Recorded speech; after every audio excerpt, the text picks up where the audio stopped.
आदरणीय दर्शकहरू नमस्ते। बिजनेस प्लस टेलिभिजनको कार्यक्रम विश्व अर्थतन्त्रको अर्को एउटा नयाँ श्रृङ्खलामा यहाँहरू सबैलाई म हार्दिक स्वागत गर्न चाहन्छु। कार्यक्रम विश्व अर्थतन्त्रमा हामी विश्व अर्थतन्त्रमा भएका विभिन्न महत्त्वपूर्ण घटनाको जानकारी, विश्लेषण र रिपोर्टहरूका साथै विश्व अर्थतन्त्रमा देखिने उतार चढाव, विश्व बजारमा देखिने उतार चढावहरूका बारेमा जानकारी गराउने गर्दछौँ। यसमा विश्वको तेल बजार जसको प्रभाव हाम्रो बजारमा पनि प्रत्यक्ष पर्ने गर्दछ, यसैगरी सुन बजार, शेयर बजार, अन्य धातु बजारका बारेमा पनि भइरहेका उतार चढावका बारेमा हामी जानकारी गराउने गर्दछौँ।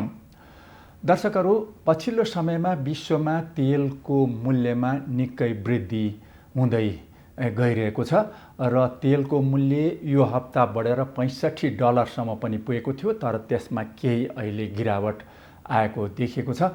बढ्दो तेलको मूल्य तेल उपभोग बढी मात्रामा गर्ने राष्ट्रहरूका लागि टाउको दुखाइको विषय भएको छ। नेपालमा पनि नेपाल आयल निगमले 7-8 दिनमै 2 पटक तेलको मूल्यमा वृद्धि गरिसकेको छ। कार्यक्रमको सुरुमा राख्दैछौँ विश्व तेल बजारमा भइरहेको उतार चढाव, यसमा भइरहेको मूल्य वृद्धि र यसको प्रभावका बारेमा तयार पारिएको यो रिपोर्ट। विश्व बजारमा तेलको मूल्य सप्ताहको सुरुदेखि नै बढ्न थालेको थियो। पश्चिम एसियामा तनाव बढेपछि आपूर्ति प्रभावित हुने सन्तासले गर्दा तेलको मूल्य वृद्धि भएको छ। यमनको संघर्षमा साउदी नेतृत्वमा रहेको सेनाले इरानको समर्थन प्राप्त हुती समूहले प्रहार गरेको विस्फोट पदार्थयुक्त ड्रोनलाई ध्वस्त पारेको जनाएपछि पश्चिम एसियामा तनाव बढ्ने आशंका गरिएको छ। अन्तर्राष्ट्रिय बजारमा तेलको मूल्य सप्ताहको सुरुमा बढेर सन् 2020 को जनवरी 22 तारिकको उच्चतम मूल्यलाई उछिनेर प्रति ब्यारेल $63.44 पुगेको थियो।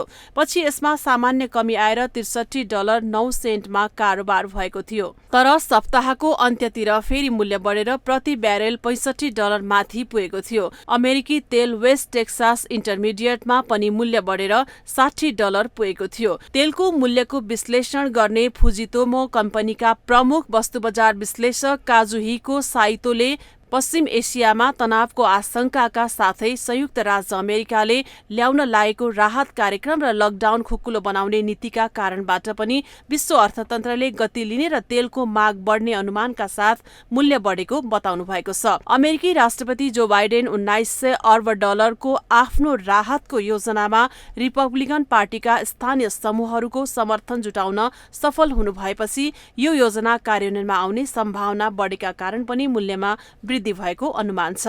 तेलको उत्पादन नबढाउने तेल उत्पादन राष्ट्रहरूको संगठन ओपेकका सदस्य राष्ट्रहरू र अन्य सहयोगी बीचको सहमतिले पनि मूल्य वृद्धिमा बल पुगेको छ।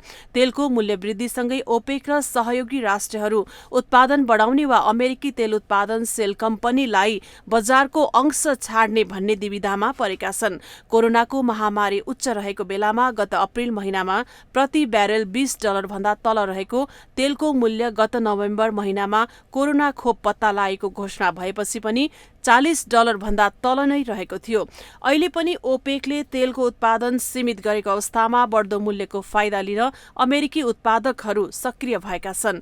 तेल उत्पादनलाई अमेरिकी कम्पनीहरूले झण्डै 50% वृद्धि गरेर बजारमा दरिलो उपस्थिति जनाउँदै व्यापार गर्न थालेपछि ओपेकका सदस्य राष्ट्रहरू भने दुविधामा परेको जनाइएको छ। तेलको मूल्य बढ्दै गएको अवस्थामा अमेरिकी कम्पनीहरूले आफ्नो उत्पादन अरू बढाउन सक्ने विश्लेषण गरिएको छ। ओपेकका सदस्य राष्ट्र र अन्य सहयोगी तेल उत्पादक राष्ट्रहरूले आफ्नो उत्पादन वृद्धि नगरे अमेरिकी तेल उत्पादकहरू र अन्य गैर ओपेक राष्ट्रहरू मूल्य वृद्धिबाट उत्साहित हुँदै थप उत्पादन गर्ने तर्फ लाग्ने पनि जनाइएको छ। विगतमा सन् 2011 र 14 को बीचमा र साथै 2017 र 2019 को बीचमा पनि ओपेक र उसका सहयोगी राष्ट्रहरूले माग अनुरूप उत्पादन बढाउन असफल भएपछि आपूर्ति कम भएर मूल्य वृद्धि हुन पुगेको थियो। यो दुवै समयमा लाभ भने अमेरिकी उत्पादकहरूले प्राप्त गरेका थिए। त्यतिबेला बजारमा माग र आपूर्ति बीच खासै अन्तर नभएको हुनाले उत्पादन बढाउन नपर्ने ओपेकको धारणा रहेको थियो। तर सेल कम्पनीले मौकाको फाइदा उठाउँदै तेल उत्पादन र आपूर्तिलाई बढाएको थियो। बजारमा आपूर्ति हुने तेलको परिणाम घटेको भए तापनि बढेको मूल्यको फाइदा भने ओपेकका सदस्य राष्ट्रहरूले पनि उठाएका थिए। सन् 2013-14 मा जस्तै अहिले पनि ओपेकका सदस्य राष्ट्रहरू उत्पादन बढाउन सहमत नभए तेलको मूल्य अझै बढ्ने विश्लेषण गरिएको छ। यसैबीच ओपेकले आगामी अप्रिल महिनादेखि तेलको उत्पादनलाई सीमित गर्न गरेको निर्णयमा परिवर्तन गरी उत्पादन वृद्धि गर्ने तयारी गरेको सूत्रहरूले बताएका छन्। कोरोना खोप सुरु भए तापनि खपत नबढेपछि ओपेक र उसका सहयोगीहरूले जनवरी र फेब्रुअरी महिनाका लागि तेल उत्पादनको अधिकतम कोटा तोकेका थिए। तर पछिल्ला दिनमा खपत बढ्दै गएर मूल्य पनि प्रति ब्यारेल $65 नागेपछि भने उत्पादन बढाउने सोचाइमा ओपेकका सदस्य राष्ट्र पुगेको जनाइएको छ। ओपेकले अझै माग कमजोरी नै रहेको भए तापनि सन् 2021 मा तेलको माग उच्च रहने अनुमान गरेको छ। ओपेकका एकजना वरिष्ठ अधिकारीले माग बढेपछि उत्पादन पनि बढाउने बताउनु भएको छ। तेलको माग आपूर्ति र मूल्यको समीक्षा गर्न आउँदो महिना मार्चको 4 तारिखमा ओपेक र उसका सहयोगी राष्ट्रहरूको बैठक बस्दैछ। दर्शकहरू, सन् 2020 मा सङ्कुचनमा रहेको भारतीय अर्थतन्त्रले सन् 2021-22 को आर्थिक वर्षमा 10% को विकास गर्ने लक्ष्य वित्तीय संस्था स्ट्यान्डर्ड एन्ड पुअरले गरेको छ। भारतले अर्थतन्त्रलाई अगाडि लान, अर्थतन्त्रको विकास गर्नका लागि विभिन्न महत्त्वपूर्ण र उपयोगी कदमहरू चालेको र त्यो प्रभावकारी भएको विश्लेषणसहित स्ट्यान्डर्ड एन्ड पुअरले 10% को विकास दर भारतले हासिल गर्ने जनाएको छ। यस सम्बन्धमा तयार पारिएको अर्को एउटा रिपोर्ट। विश्व अर्थतन्त्रका लागि मात्रै अर्थतन्त्रको विश्लेषण र मूल्याङ्कन गर्ने अन्तर्राष्ट्रिय संस्था स्ट्यान्डर्ड एन्ड पुअर S&P ले भारतीय अर्थतन्त्रले कोरोनाको चपेटाबाट बाहिर निस्केर विकास र प्रगतिका लागि सही बाटो समातेको विश्लेषण गरेको छ। दक्षिण एसियाको सबैभन्दा ठूलो आर्थिक शक्ति भारतको कोरोना कालमा संकुचन हुन पुगेको अर्थतन्त्र सन् 2022 सम्म पुग्दा 10% ले वृद्धि हुने S&P को प्रक्षेपण रहेको छ। भारतमा कोरोना खोप लगाउने कार्यमा देखिएको सक्रियता, कृषि क्षेत्रमा भएको सुधार र सरकारी खर्चमा भएको निरन्तर वृद्धिले अर्थतन्त्रको विकासमा सकारात्मक योगदान गरिरहेको उल्लेख गरिएको छ। अब आगामी मार्च 31 तारिखमा समाप्त हुने भारतको चालु आर्थिक वर्षमा भारतीय अर्थतन्त्रमा 7.7% को संकुचन आउने पनि S&P को प्रक्षेपण रहेको छ। S&P ले भारतीय अर्थतन्त्र कोरोना भाइरसको प्रकोपबाट बाहिर निस्कने गतिले भारतको आर्थिक सक्षमता प्रस्तुत गर्ने र यसले भारतको क्रेडिट रेटिङको स्तरमा समेत सुधार हुने S&P को विश्लेषण रहेको छ। यसबाट भारतको वित्तीय क्षमताको दिगो र भरपर्दो तस्बिर समेत प्रस्तुत हुने पनि जनाइएको छ। भारतले आगामी अप्रिल महिनामा सुरु हुने नयाँ आर्थिक वर्षको बजेटमा बजारलाई चलायमान बनाउन र उपभोक्ताको क्रय शक्तिमा वृद्धि गर्दै बजार माग बढाउने विषयलाई प्राथमिकतामा राखेकोले अर्थतन्त्रमा यसको सकारात्मक प्रभाव पर्ने पनि S&P को अनुमान रहेको छ। आगामी वर्षको भारतीय बजेटमा बजेट घाटा कोरोना महामारी सुरु हुनु अगाडिको भन्दा बढी कुल ग्राहस्थ उत्पादनको 6.8% अनुमान गरिएको छ। बजेटमा ठूलो वित्तीय खर्चका कारण अर्थतन्त्रको विकासमा योगदान पुग्ने पक्कै भए तापनि अर्थतन्त्रले वित्तीय घाटालाई लामो समयसम्म धान्न सक्ला वा नसक्ला भन्ने चाहिँ गम्भीर प्रश्न रहेको विश्लेषणमा उल्लेख गरिएको छ। S&P ले भारतले विश्वकै सबैभन्दा वृहत खोप अभियान सुरु गरेकोले यसको असर उत्पादन र उपभोगको क्षेत्रमा सकारात्मक पर्ने पनि जनाएको छ। S&P ले कोरोनाबाट प्रभावित आर्थिक क्षेत्रलाई दिइएको राहत प्याकेजलाई चाँडै बन्द गर्ने कार्य भने भारतीय अर्थतन्त्रका लागि हानिकारक हुन सक्ने पनि उल्लेख गरेको छ। संयुक्त राज्य अमेरिकामा नयाँ राष्ट्रपति जो बाइडनले पदभार सम्हाल्नु भएपछि पनि चीन र अमेरिका बीचको जुन व्यापार युद्ध छ त्यो मत्थर हुने स्थिति देखिएको छैन।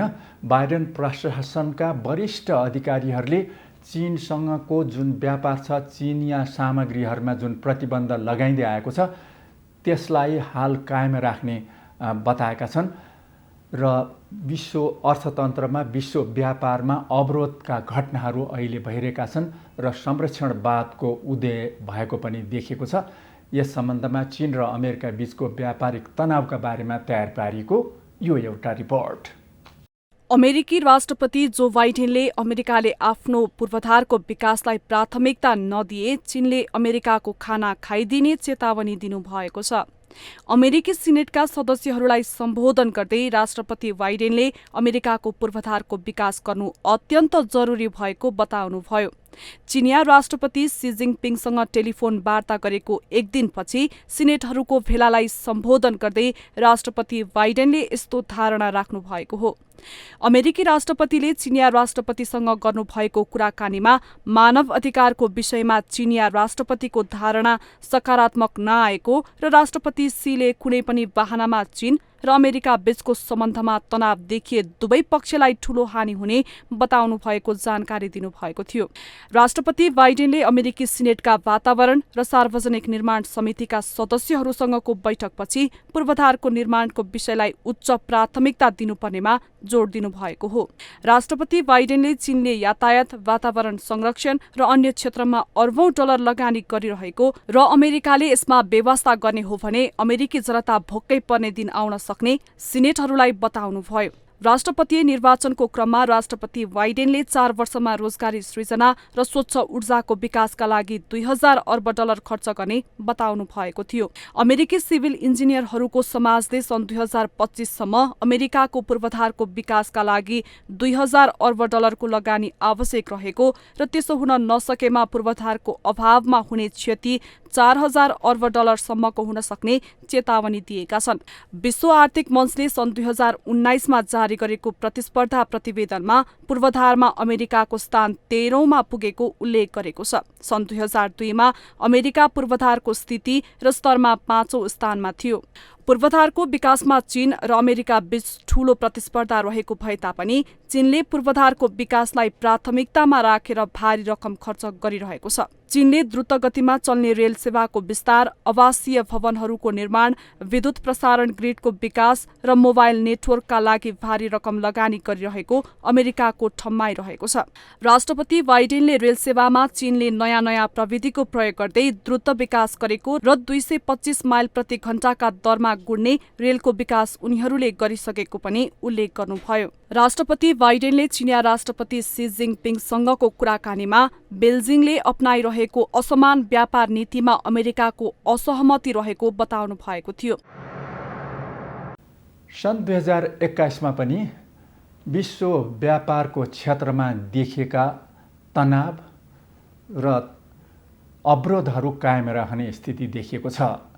रसियाले युरोपीय महासङ्घसँगको आर्थिक सम्बन्ध विच्छेद गर्ने घोषणा गरेको छ। रसिया र युरोपीय महासङ्घ बीचको आर्थिक सम्बन्धमा देखिएको तनाव बारेको यो एउटा रिपोर्ट। रसियाले युरोपियन महासंघसँगको आर्थिक सम्बन्ध तोड्न तयार रहेको जनाएको छ। रसियाको विदेश मन्त्रालयको वेबसाइटमा प्रकाशित अन्तर्वार्ताको एउटा अंशमा रसियालाई युरोपियन महासंघसँगको सम्बन्ध तोड्न कुनै आपत्ति नरहेको जनाएको छ। उक्त अन्तर्वार्तामा प्रकाशित भनाइले यी दुई पक्षबीच तनाव बढ्दै गएको थप प्रश्न भएको छ। रसियाले के युरोपियन महासंघसँगको सम्बन्ध विच्छेद गर्न लागेको हो भन्ने प्रश्नको जवाफमा रसियाका विदेश मन्त्री सेर्गी लाभारोभले युरोपियन महासंघ सँग सम्बन्ध विच्छेदका लागि रसिया तयार रहेको बताउनु भएको छ।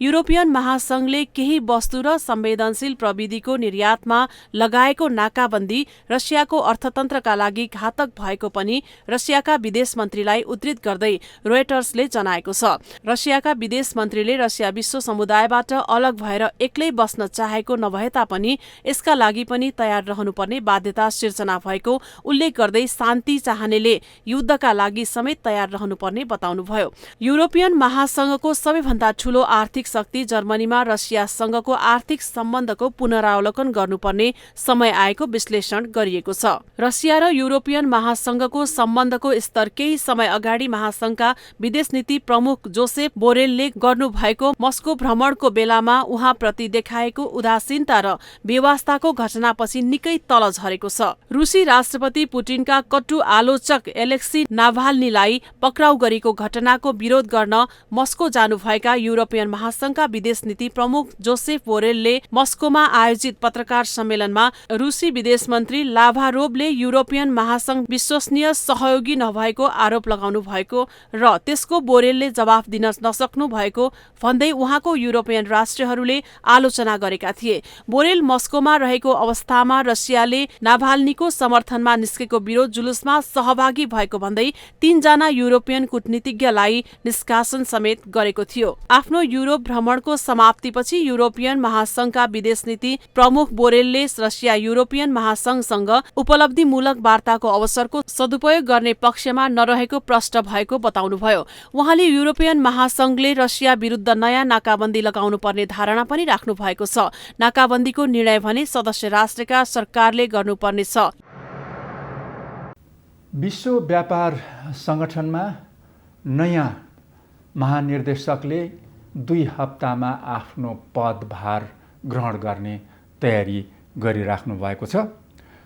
विश्व व्यापारको क्षेत्रमा देखिएको संरक्षणवाद र विश्व व्यापारमा देखिएका अवरोधहरूलाई अन्त्य गर्ने आफ्नो प्रमुख दायित्व रहने उहाँले केही दिन अगाडि आयोजित पत्रकार सम्मेलनमा बताउनु भएको छ र उहाँले साथै कोरोना खोपको जुन उपलब्धता छ त्यो सबै मानिसमा पुर्याउनका लागि पनि विश्व व्यापार संगठनले काम गर्ने बताउनु भएको छ। यस सम्बन्धमा प्रस्तुत छ यो एउटा रिपोर्ट। विश्व व्यापार संगठनकी नवनियुक्त महानिर्देशक नोगोजी ओकान्जो इवेलाले विश्वले अहिले भोगिरहेको आर्थिक र स्वास्थ्य समस्याको सम्बोधनका लागि विश्व व्यापार संगठनको ध्यान केन्द्रित हुने बताउनु भएको छ। उहाँले आफ्नो पहिलो प्राथमिकता कोरोना खोपको यथेष्ट उत्पादन र विश्वका धनी राष्ट्रका साथै गरीब राष्ट्रहरूमा समेत खोप वितरण गर्ने र साथै विश्व व्यापारमा देखिन थालेको संरक्षणवादको अन्त्य गर्दै स्वतन्त्र व्यापारको अभियानलाई बढावा दिने रहेको बताउनुभयो। स्वतन्त्र व्यापारले नै विश्व अर्थतन्त्रको विकासलाई योगदान गर्ने पनि उहाँले बताउनु भएको छ। विश्व व्यापार संगठनकी महानिर्देशक नोगोचीले आगामी मार्च 1 तारिकदेखि आफ्नो पदभार सम्हाल्नुहुनेछ। अमेरिकी राष्ट्रपति डोनाल्ड ट्रम्पले चीन विरुद्ध व्यापारिक युद्ध सुरु गरे पनि सृजना भएको विवादले विश्व व्यापार संगठनको उपस्थितिलाई नै न्यून गरेको थियो। चीनसँगको व्यापार युद्धको विषय र स्वतन्त्र व्यापारको क्षेत्रमा देखिएको तनावका कारण सन् 2019 को डिसेम्बरमा विवाद समाधान न्यायिक अदालतको विघटन भएपछि तत्कालीन महानिर्देशकले पदावधि सकिन 1 वर्ष अगाडि नै पदत्याग गर्नु भएको थियो। नवनिर्वाचित अमेरिकी राष्ट्रपति जो बाइडेन सहित विश्व व्यापार संगठनका सबै सदस्य राष्ट्रको समर्थन प्राप्त नवनियुक्त WTO प्रमुखले विश्व व्यापार संगठनलाई नयाँ जीवन दिएर खास रूपमा आम जनसमुदायको हितका लागि उपयोगी संस्थाको रूपमा विकास गर्ने प्रतिबद्धता व्यक्त गर्नु भएको छ। उहाँले कोरोनाले रोकिएको विश्व व्यापार संगठनको मन्त्री स्तरीय बैठक पनि यसै वर्षभित्र आयोजना गर्ने र बैठकमा अहिलेका विश्व व्यापारको क्षेत्रमा देखिएका सबै जल्दाबल्दा विषयमा छलफल हुनुपर्ने पनि नोगोचीको भनाइरहेको छ। विश्व व्यापार संगठनको नेतृत्व गर्ने नोगोची प्रथम महिला हुनुहुन्छ। उहाँले आफ्ना सामु ठूलो चुनौती रहेको विषयलाई पनि स्वीकार्नु भएको छ। दर्शकहरू, विश्व व्यापारमा देखिएका अवरोध र तनावहरू चालु वर्ष सन् 2021 मा पनि समाप्त हुने देखिएको छैन र यस्तै तनावका बीचमा विश्व व्यापार संगठनको महानिर्देशकको पदको जिम्मेवारी नाइजेरियाकी अर्थशास्त्री नोगोची ओकान्जो इवेलाले तयारी गरिराख्नु भएको छ। यो संगठनको नेतृत्व गर्ने तयारी गरिराख्नु भएको छ। उहाँले विश्व व्यापार संगठनलाई विश्व अर्थतन्त्रको विकासका लागि सहायक हुने हिसाबले अगाडि बढ्ने प्रतिबद्धता पनि व्यक्त गर्नुभएको छ। विश्व व्यापार संगठन विश्व अर्थतन्त्रको विकासका लागि कति प्रभावकारी रूपमा प्रस्तुत हुन सक्छ र नेपालले यो संगठनबाट लाभ लिन सक्ने अवस्था कस्तो छ भन्ने बारेमा हामीले व्यापार क्षेत्रका जानकार पूर्व उद्योग वाणिज्य सचिव पुरुषोत्तम ओझासँग कुराकानी गरेका छौँ। पुरुषोत्तमज्यू, स्वागत छ कार्यक्रममा। धन्यवाद गोपालजी। हजुर, अब यो अहिले विश्व व्यापार संगठन झन्डै पक्षघातको अवस्थामा रहेको भनिएको थियो। अब अहिले नयाँ महानिर्देशक पद सम्हाल्ने तयारीमा हुनुहुन्छ र यसो सरसरी हेर्दा विश्व व्यापार संगठन विश्व अर्थतन्त्रको विकासमा कति प्रभावकारी रूपमा प्रस्तुत हुन सक्ने देखिन्छ ओझाज्यू? अब वास्तवमा चाहिँ अहिले जुन नयाँ डिरेक्टर जनरल नियुक्ति हुनुभएको छ, नाइजेरियाको अर्थशास्त्री र पूर्व अर्थमन्त्री समेत भइसक्नु भयो कि त्यसले एउटा खास गरिकन विश्व व्यापार सङ्गठनलाई एउटा डिरेक्सन दिने कुरामा त्यसले एउटा आशा चाहिँ जगाएको छ। एउटा उहाँ चाहिँ पहिलो अफ्रिकन पनि हो, पहिलो महिला पनि हो विश्व व्यापार सङ्गठनको डिरेक्टर जनरल हुने। अब खास गरिकन विकासोन्मुख मुलुक भनौँ, कम विकसित होइन, विकासोन्मुख मुलुकको राजनीतिज्ञ र अर्थशास्त्रीका हिसाबले एउटा उहाँको नियुक्तिलाई चाहिँ सबैजसो मुलुकहरूले र खास गरी चाहिँ विकासोन्मुख मुलुकहरूले र कम विकसित मुलुकहरूले त्यसलाई चाहिँ एउटा आशाको रूपमा चाहिँ डब्लुटिओको आगामी दिनमा सुधार हुने र कम विकसित र विकासोन्मुख मुलुकहरूको पक्षमा चाहिँ डब्लुटिओले काम गर्ने कुरामा चाहिँ आशावादी हुन सकिन्छ। तथापि डब्लुटिओ एउटा मेम्बर ड्रिभन अर्गनाइजेसन हो। खास गरिकन सेक्रेटरी डिरेक्टर जनरलले सबै कुराहरू चाहिँ गर्ने त होइन। अब नेपाल पनि विश्व व्यापार सङ्गठनको सदस्य भएको निकै वर्ष भयो। विश्व व्यापार सङ्गठनबाट नेपालले त्यस्तो लाभ लिन सक्ने अवस्था देखिन्छ। खास गरी अहिलेका नवनियुक्त महानिर्देशकले यो कोभिडले ग्रस्त अर्थतन्त्रलाई अगाडि बढाउने क्रममा विश्व व्यापार सङ्गठन अलि सक्रिय रूपमा प्रस्तुत हुने भनेर भन्नुभएको छ। हाम्रो नेपाल जस्तो राष्ट्रका लागि विश्व व्यापार सङ्गठन, प्रभावकारी विश्व व्यापार सङ्गठन एउटा सहयोगीको रूपमा अगाडि बढ्न सक्ने अवस्था देखिन्छ ओझाजी? अवश्य पनि। अब अहिले अघि सुरुमा तपाईँले ओपनिङ स्टेटमेन्टमा भन्नुभएको छ विश्व व्यापार सङ्गठन एउटा पक्षघातको अवस्थामा चाहिँ अब उठ्न लागेको अवस्था छ भन्नुभएको छ। वास्तवमा अहिले विश्व व्यापार सङ्गठनका अगाडि 4-5वटा जटिल चुनौतीहरू छन्। एउटा त पेन्डेमिक जुन यो कोभिड-19बाट सदस्य राष्ट्रहरूमा परेको चाहिँ यो असर, एउटा त हेल्थमा चाहिँ सार्वजनिक स्वास्थ्यमा परेको असर, अर्को चाहिँ अर्थतन्त्र र व्यापारमा परेको असर, त्यसलाई रिभाइभ गर्ने त्यो एउटा ठुलो चुनौती विश्व व्यापार सङ्गठनको पनि छ। किनभने अहिले व्यापारकै माध्यमबाट व्यापारमा भएका कतिपय अहिले विकृतिजन्य अवस्था पनि सिर्जना भएको स्थिति छ। कतिपय यो मेडिकल सप्लाइजहरू, भ्याक्सिन्सहरू, अब भ्याक्सिन नेसनलिजम भनेर चाहिँ आइराखेको छ।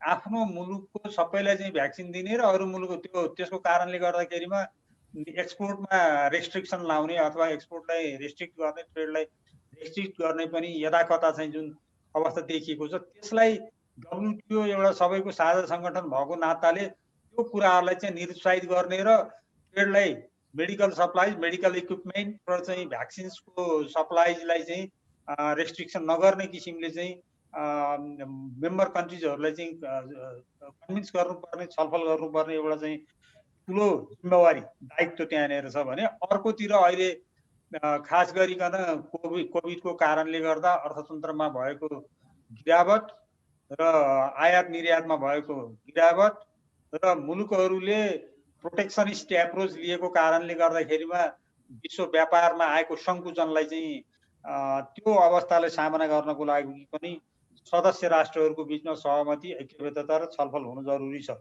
तेस्रो चाहिँ के छ भन्नु होला भने जुन विश्व व्यापार सङ्गठनको उद्देश्य चाहिँ फ्री ट्रेड अथवा चाहिँ बिना रोकटोकको ट्रेडको जुन कुरा छ त्यसलाई अगाडि बढाउनु पर्ने जरुरत छ।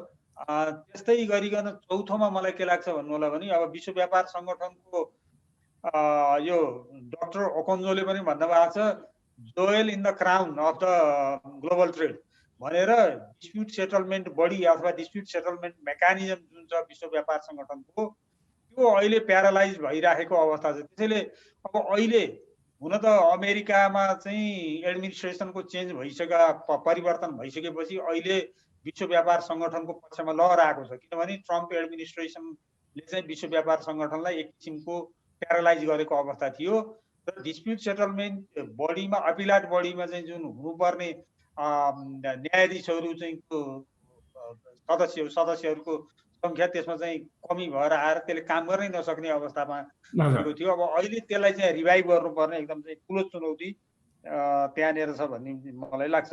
र अर्को चुनौती खास गरिकन अब मिनिस्टेरियल कन्फरेन्स 12औं मिनिस्टेरियल कन्फरेन्स चाहिँ काजाखस्तानको नुर सुल्तान सहरमा चाहिँ हुने 2020 मा हुनुपर्ने थियो, तर अब यो कोरोनाको कारणले गर्दा हुन सकेन। 2021 मा चाहिँ हुँदैछ। तर त्यसमा चाहिँ कतिपय कुराहरू अब फिसिङको सब्सिडीको कुराहरू, इ कमर्सको कुराहरू जुन अहिलेको नेगोसिएसनमा गइरहेको छ, त्यो नेगोसिएसनलाई चाहिँ कम्प्लिट गरेर त्यहाँ चाहिँ पास गराउनु पर्ने त्यो चुनौती छ। त्यसैले अहिले चाहिँ यी चुनौतीहरू छन्। यी चुनौती समाधान भए पनि अब नेपाललाई पनि लाभ पुग्न सक्छ। अब नेपाल जस्तो कम विकसित मुलुकको लागि खास गरिकन एउटा त विश्व व्यापार सङ्गठनको सदस्य भएको कारणले गर्दा अन्तर्राष्ट्रिय व्यापारको नियमहरू तर्जुमा गर्ने, वार्ताद्वारा तर्जुमा गर्ने कुरामा चाहिँ भाग लिन पाइयो। त्यसले गर्दाखेरिमा कतिपय कुरा नेसनको इन्ट्रेस्टका कुराहरू, नेसनको स्वार्थको, राष्ट्रको स्वार्थको कुराहरू अब नेपाल एक्लैले त गरेर चाहिँ हुँदैन, तर त्यसमा चाहिँ एउटा समूहगत रूपमा कम विकसित मुलुकहरूको चाहिँ समूहको रूपमा अथवा चाहिँ साउथ एसियन ग्रुपको रूपमा विभिन्न समूहहरूले त्यहाँ प्ले गरिराखेको हुन्छ विश्व व्यापार सङ्गठनको वार्तामा। त्यसैले त्यसमा चाहिँ एउटा चाहिँ प्रभावकारी भूमिका खेल्न सक्ने एउटा चाहिँ त्यो भयो। र कतिपय विश्व व्यापार सङ्गठनले कम विकसित र विकासोन्मुख मुलुकहरूको पक्षमा विगतमा गरेका ल्याएका कार्यक्रमहरू, नेगोसिएसनका चरणहरू, जस्तो दोहा डेभलपमेन्ट एजेन्डा हुन त त्यो एजेन्डा चाहिँ अहिले 20 वर्ष भइसक्यो, तर त्यसले चाहिँ कुनै सार्थक परिणाम चाहिँ दिन सकिराखेको अवस्था छैन। तथापि त्यसमा कतिपय कुराहरू छन् जुन कि कम विकसित मुलुकहरूको पक्षमा र विकासोन्मुख मुलुकहरूको पक्षमा चाहिँ भइराखेका कुराहरू छन्। त्यसलाई पिक गरेर त्यसको थ्रेड पिक गरेर चाहिँ नेपाल जस्तो मुलुकले फाइदा लिन सक्दछ। जस्तो खास गरिकन अब अहिलेको कुरा फुड सेक्युरिटीको कुरा, ट्रेड रेस्ट्रिक्सनलाई चाहिँ कम गर्ने, ट्रेड रेस्ट्रिक्सन हुन नदिने, food security, health security, medical सेक्युरिटीको कुराहरू हुन सक्छ। त्यस्तै गरिकन नेपाल जस्तो मुलुकले खास गरिकन व्यापार क्षमता वृद्धिका लागि प्राविधिक सहयोग प्राप्त गर्ने, आर्थिक सहयोग र प्राविधिक सहयोग प्राप्त गर्ने, जुन हामी ट्रेड रिलेटेड टेक्निकल असिस्टेन्स भन्छौँ र एड फर ट्रेड भन्छौँ, त्यस किसिमका सहयोगहरू प्राप्त गर्ने कुरामा पनि विश्व व्यापार सङ्गठनबाट सहयोग पुग्न सक्छ। हस् ओझाज्यू, हस् यहाँको महत्त्वपूर्ण समय र विचारका लागि यहाँलाई धेरै धन्यवाद ओझाज्यू। थ्याङ्क यू भेरी मच गोपालजी। हस्, नमस्ते। दर्शकहरू, विश्वमा यो हप्ता पनि विश्वको सेयर बजारमा उतार चढाउको स्थिति देखियो। सुरुमा विश्वका सेयर इन्डेक्सहरूमा सुधार भएको थियो भने पछिल्ला दिनहरूमा खास गरी शुक्रबारसम्म आउँदा विश्व बजारमा प्राय धेरै इन्डेक्सहरूमा गिरावट आएको छ। यसैगरी सुन बजारमा पनि केही गिरावट देखिएको छ। विश्वको तेल बजार जुन अधिकतम मूल्य $65 प्रति ब्यारेल माथि पुगेको थियो, त्यसमा पनि गिरावट आएको छ। यस सम्बन्धमा तयार पारिएको यो एउटा रिपोर्ट। यो हप्ता विश्व बजारमा बहुमूल्य धातु सुनको मूल्य 3% घटेको छ। सन् 2020 को जुलाई महिनापछि सुनको मूल्य यति तल ओर्लिएको यो पहिलो पटक हो। तुरुन्त आपूर्ति गर्ने सुनको मूल्य शुक्रबार घटेर $1,770 को हाराहारीमा पुगेको छ। यसैगरी अमेरिकी बजारबाट केही समयपछि आपूर्ति हुने सुनको मूल्य अझै तल ओर्लिएको छ। अमेरिकी बन्डले दिने प्रतिफलको आकर्षणले सुनको बजार प्रभावित भएको विश्लेषण गरिएको छ। कोरोना खोप दिने अभियानले पनि विश्व अर्थतन्त्र चाँडै पुरानै लयमा फर्कने अनुमानको साथ सुनको मूल्य घट्न थालेको विश्लेषण गरिएको छ। चाँदीको मूल्य पनि सामान्य घटेको छ। अमेरिकाको रोजगारीको स्थितिमा सुधार नआएको तथ्याङ्कले पनि सुनको बजारलाई समर्थन नगरेको देखियो। विश्व शेयर बजारमा सामान्य उतार चढाव देखिएको छ। भारतीय शेयर बजार सेन्सेक्समा सप्ताहको अन्तिम दिन सामान्य गिरावट आएको छ। निफ्टीमा पनि सामान्य गिरावट आएको छ। सिनिया नयाँ वर्षको अवसरमा लामो बिदापछि खुलेको चीनको शेयर इन्डेक्समा सामान्य गिरावट आएको थियो, तर शुक्रबार चीनको साङ्घाई कम्पोजिटमा वृद्धि भएको छ। हङकङको हाइसेङ इन्डेक्समा शुक्रबार गिरावट आएको छ। जापानको निक्की 225 इन्डेक्स रेकर्ड उचाइमा पुगेर सप्ताहको अन्त्यमा केही तल झरेको छ। दक्षिण कोरियाको कोस्पीमा भने सप्ताहको अन्त्यमा सुधार देखिएको छ। सिङ्गापुर स्ट्रेट टाइम्स इन्डेक्सका लगानीकर्ताहरूले पनि यो हप्ता सामान्य रूपमा गुमाएका छन्। अमेरिकी शेयर इन्डेक्स पनि बिहिबार बन्द हुँदा डाउ जोन्स इन्डेक्समा गिरावट आएको छ भने S&P को इन्डेक्स पनि घटेको छ। अमेरिकी शेयर इन्डेक्स नास्डाक कम्पोजिट पनि यो केही घटेको छ। युरोपीय बजारतर्फ बेलायती शेयर इन्डेक्स फिट्सेमा गिरावट आएको छ भने फ्रेन्च शेयर इन्डेक्स CAC पनि केही घटेको छ। जर्मन शेयर इन्डेक्स पनि शुक्रबार सामान्य गिरावट आएको छ। अब अन्त्यमा शुक्रबारको सुन बजार, तेल बजार र शेयर इन्डेक्स बारेको यो जानकारी। विश्व बजारमा सुन शुक्रबार $1772 प्रति आउन्समा कारोबार भएको छ। यसगरी चाँदी प्रति आउन्स $27 कारोबार भएको छ। तेल $63 प्रति ब्यारेलको मूल्यमा बिक्री वितरण भइरहेको छ। शेयर इन्डेक्समा भारतीय शेयर बजार सेन्सेक्समा शुक्रबार केही गिरावट आएको देखियो र सेन्सेक्स 50,835 अङ्कमा बन्द भएको छ। यसैगरी निफ्टीमा पनि सामान्य गिरावट आएर 15,695 अङ्कमा बन्द भएको छ। अन्य एसियाई शेयर इन्डेक्समा जापानको निक्की इन्डेक्समा सामान्य गिरावट आएर 30,000 अङ्कमा पुगेर बन्द भएको छ। यसैगरी चीनको साङ्घाई कम्पोजिट पनि बढेर 3,696 अङ्कमा बन्द भएको छ। हङकङको हाङसेङ सामान्य घटेर 30,644 अङ्कमा बन्द भएको छ।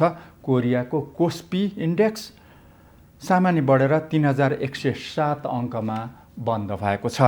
अमेरिकी शेयर बजारमा पनि सप्ताहको अन्त्यमा गिरावट आएको देखिएको छ।